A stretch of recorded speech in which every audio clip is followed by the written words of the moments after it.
Hello guys, welcome back to my YouTube channel. I am Jeet Sinha और आज के video में हम लोग देखेंगे कि कैसे टेम्परेरी इंजंक्शन को ड्राफ्ट करते हैं। वीडियो में बने रहे तो चलिए स्टार्ट करते हैं। तो जो टेम्परेरी इंजंक्शन का ड्राफ्ट है वो हम लोग सिविल जज के पास पेश करते हैं। तो सिविल जज सीनियर डिवीजन, जैसे यहाँ पे मैंने लिखा है सीनियर जज देहरादून, फिर इंटरिम अप्लीकेशन नंबर, फिर ये ब्लैंक, हमें ये कोर्ट से मिलेगा जो भी नंबर होगा, इन सूट नंबर।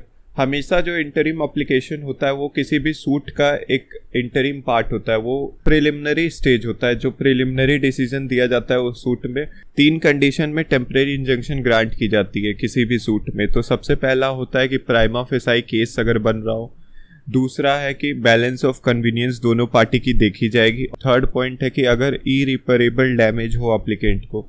तो इन 3 केसेस में एक पर्सन को टेम्परेरी इंजंक्शन ग्रांट कर सकती है कोर्ट। तो चलिए अब हम लोग देखते हैं। तो यहाँ पे जैसे एप्लीकेंट है मिस्टर भोले प्रताप, उनके फिर सन, उनका जितना भी डिटेल है वो देना होगा, फिर वो कहाँ के रेसिडेंट्स हैं, फिर मिस्टर स्टीव जॉब्स वर्सेस जो भी डिफेंडेंट है उनका नाम हमें देना होगा। फिर यहाँ पे application for temporary injunction under order 39 rule 1 and 2 read with section 151 of CPC 1908।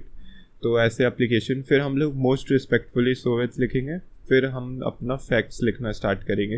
That the applicant has filed suit for declaration of partnership and final settlement of account against mister Steve jobs which is pending before this honourable court. तो जैसा कि मैंने बताया कि एक suit के लिए temporary injunction grant होता है। तो सूट में जो प्रिलिमिनरी इशू डिसाइड होती है वो एक कोर्ट डिसाइड कर सकता है, वो इंजंक्शन लगा सकता है कोई चीज़ पे, वो फाइनल सूट डिसाइड होने के बाद उस मैटर को सुना जाएगा। तो वो वैसे ही यहाँ पे हमने बता दिया पहले में कि हमने एक सूट फाइल कर रखा है इसी कोर्ट में। फिर दूसरा, the defendant in order to deprive right of benefit of the applicant begin to shift the goods and assets of the business establishment in a हरी।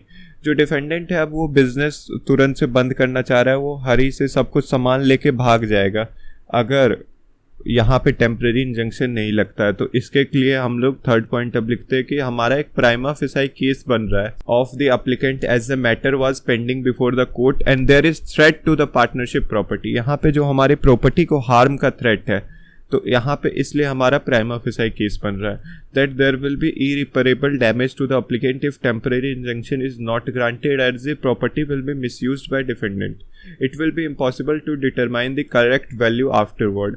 तो जहाँ जैसा कि मैंने बताया यहाँ पे अगर एप्लीकेंट को ये इंजंक्शन ग्रांट नहीं किया जाता तो इरिपेरेबल डैमेज होगा जो कि इस सूट से वो नहीं रिकवर कर पाएगा। It will be impossible to determine the correct value afterward. फिर that the balance of convenience lies in favour of applicant as against the defendant. तो ये हम लोग 5 पॉइंट बहुत ही ब्रीफली लिखते हैं और इस तरह हम लोग मांग करते हैं कोर्ट से। फिर हम लोग प्रेयर कैसे लिखेंगे? It is therefore most respectfully prayed that this honourable court may be pleased to pass a temporary injunction against the defendant restraining him to enter the business premises and move the goods and assets of the partnership firm. Pass any such order as may be deemed fit and proper on the facts and circumstances of this case. फिर place applicant through advocate, यहाँ पे हम लोग ये सारा detail देके और फिर वेरिफिकेशन जो भी हमारा क्लाइंट होगा। तो यहाँ पे हम लोग वेरिफिकेशन में अपना जो भी ट्रूथ होता है, जो हमने फैक्ट्स में बोला है उसे बोलते कि जो हमने बोला है वो सच बोला और सही बोला है, जो भी मेरे नॉलेज से है और जो मैंने लीगल एडवाइस सीख की है।